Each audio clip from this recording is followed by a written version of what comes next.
Well, today is another day on the 1938 Ford Coupe.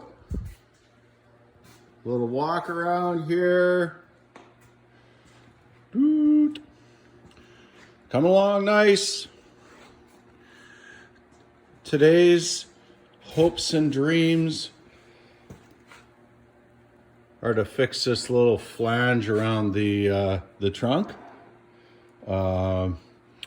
Bit of lead in there, I gotta melt out and repair, but we'll see how she goes today. All right, one side is tacked in on this trunk section. I got the other side cut away.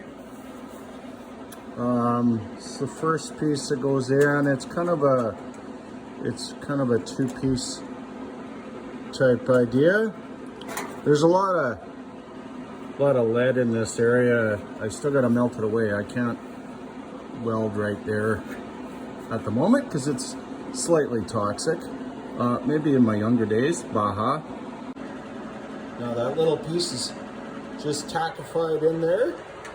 Checking for fitment. Oh, Slim Jim.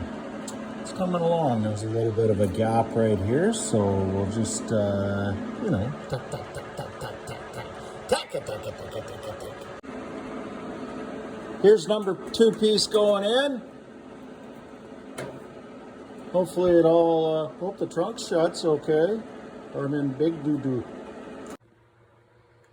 Well, that concludes our day with the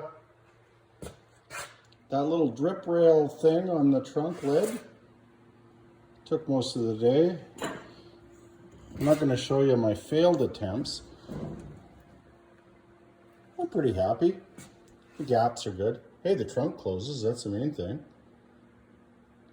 Got some finish welding to do, and little of this and little of that. But anyways, that's her for today.